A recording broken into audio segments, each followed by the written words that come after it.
Welcome back to the channel. Today we're checking out the all-new Viofo a229plus 3-channel dashcam. This setup also comes in a single or dual channel. This 3-channel configuration has dual channel STARVIS2 sensors on the front and rear camera. Alright, let's check out the advertising on the box. Quad HD and full HD cameras, 2.4 and 5 GHz Wi-Fi, HDR on all cameras, voice control and notifications, 2.4 HD screen, parking mode, GPS locker. Alright, we'll check out what's included in the box.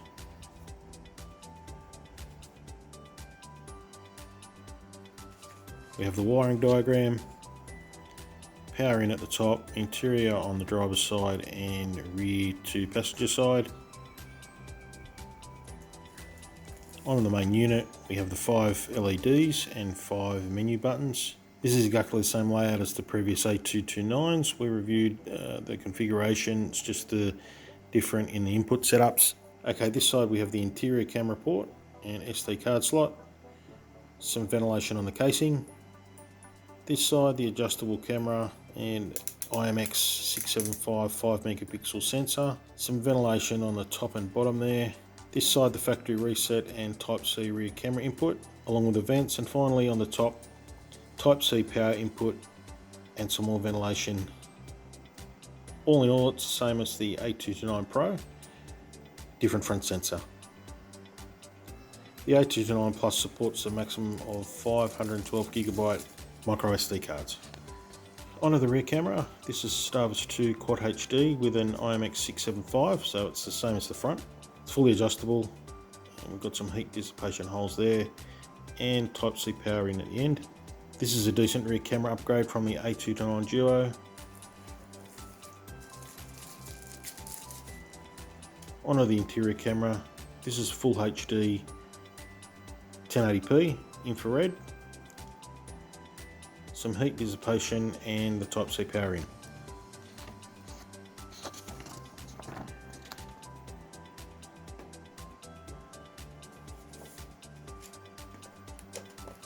Okay, the usual suspects here: electrostatic stickers, full user English manual,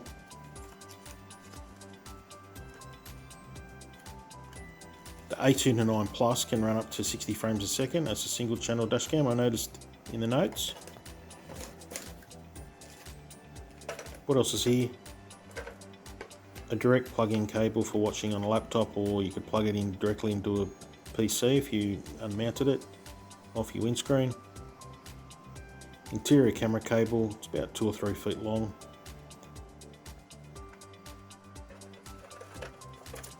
Front to rear Type-C camera cable.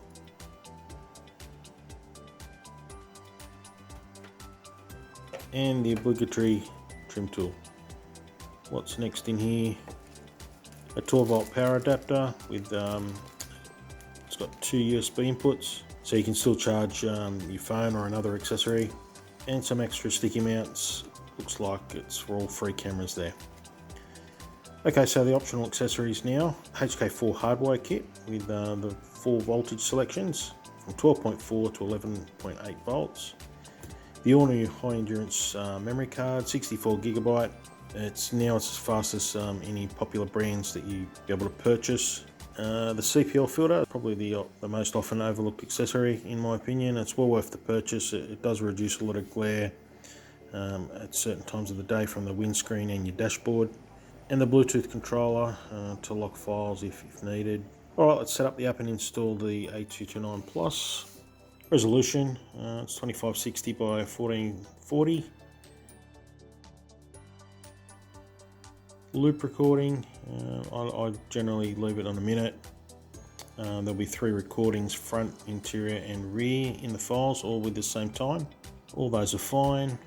HDR, this time we'll set it to auto to come on automatically when the light gets a bit low. So being daylight savings here in the eastern states, we'll set that to about 8 o'clock and 7 AM. HDR can also be used for brightness, but with the CPL filter on we'll set it more towards the darker times of the day. G-sensor, that can stay on medium. The bitrate, we'll leave that on high for a 3-channel dashcam. Everything looks okay there. Parking mode will be auto event detection. Don't need to set up or rotate any image. If your car has a particular obstacle in the way of the interior or rear cameras when you're setting up, you can just put it in whatever way suits your setup, and then you can rotate or flip the image until it's correct on the screen. We'll leave voice control and notifications on. Let's have a quick look at a few voice commands. Lock the video. Video protected. Take photo. Turn off screen. Turn on screen.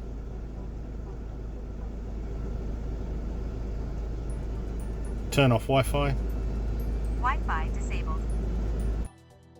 Leave GPS on. Kilometers an hour, yes, that's fine.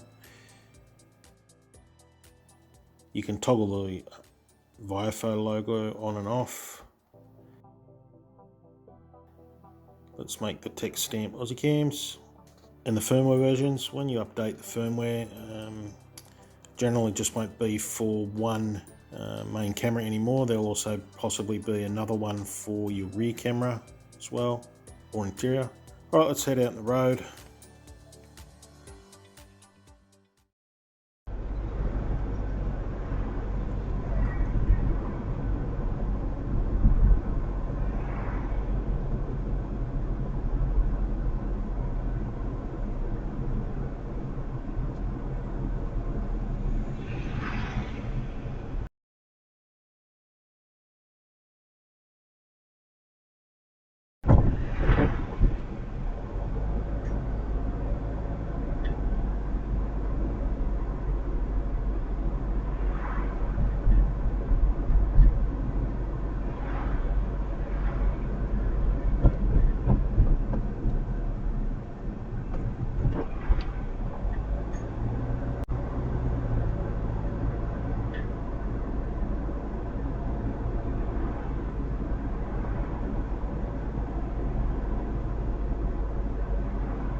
onto the overview.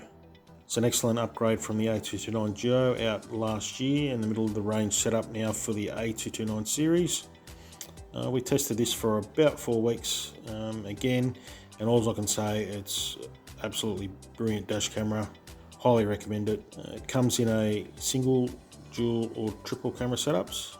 I do like the design, it seems to fit nicely behind your mirror, and the rear interior cameras are small enough not to be obtrusive at all. I suppose the main upgrade here from the A229 Duo is the STARVIS2 sensors in the front and rear cameras. 3-channel setup, designed obviously for the ever-growing number of rideshare drivers. As a 2-channel setup though, this would be ideal for someone who wants excellent all-round front and rear viewing with a limited budget in mind. As a single channel setup at 60 frames a second, the playback's just brilliant. It eliminates a lot more motion blur. Everything works just as it should. The app's second to none. There's no mucking around or with setup or playback. File downloads are very quick on the 5 GHz band. This also has quad mode GPX, so it picks up GPX signal a lot quicker. Again, the micro SD card maximum is 512 GB, and I'd recommend whatever size you do go for. You choose a genuine Viofo card. They're very good. Alright, stay safe on the roads. Aussiecams over and out.